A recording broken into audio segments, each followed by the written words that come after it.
The bus stop. Los Angeles, a city of stars and shadows, could be a haunting place at night.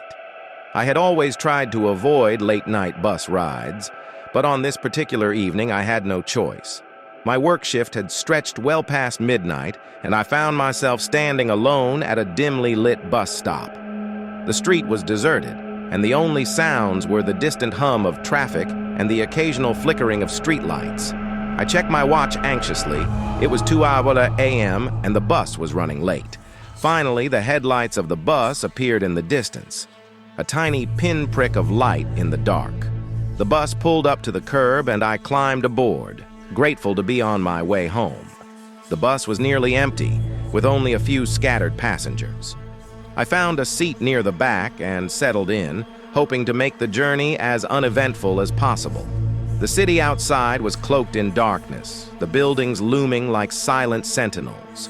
As the bus continued its route, I noticed that something was amiss. The route was unfamiliar, and we were venturing into a part of the city I didn't recognize. I leaned forward to ask the driver about the change, but before I could speak, the bus came to a sudden halt. The doors hissed open, and the driver turned to me with an unsettling smile. "You're stopped," she said, her voice strangely melodic. Panic seized me. This wasn't my stop, and I had no idea where I was. I stepped off the bus, and before I could react, the doors closed behind me, leaving me alone in the chilling silence of the night. The street stretched out before me, empty and shrouded in darkness. The buildings on either side were old and decrepit, their windows boarded up. I shivered in the cold and began to walk, hoping to find a familiar landmark or a sign that would guide me. As I ventured further into the unknown neighborhood, a mournful moaning filled the air. It was a haunting sound, like the whispers of lost souls carried by the wind. I quickened my pace, my heart racing. Suddenly, I heard a shuffling noise behind me. I turned, and in the shadows, I saw a figure moving toward me. Panic surged through me, and I broke into a run, desperate to escape whatever was pursuing me. The moaning grew louder, echoing from all directions, as if the very walls of the buildings were crying out in agony. I turned a corner and found myself in an alleyway. Gasping for breath, I rushed inside and slammed the door shut. The interior of the building was as decrepit as the outside. Dust and debris covered the floor, and the walls were peeling. I cautiously explored the building, my footsteps echoing in the empty corridors. As I turned a corner, I stumbled upon a room filled with mirrors.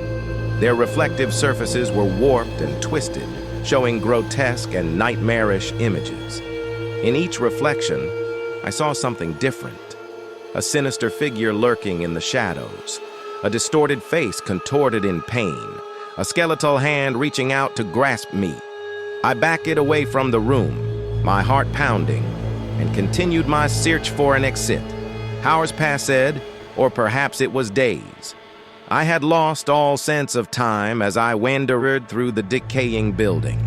The moaning had returned, louder and more mournful than ever, and I felt a growing sense of despair.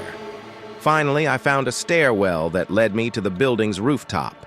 The sight that greeted me was both breathtaking and horrifying.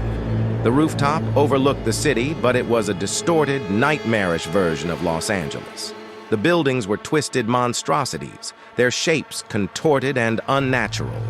The streets below were filled with shadowy figures, their movements erratic and frenzied.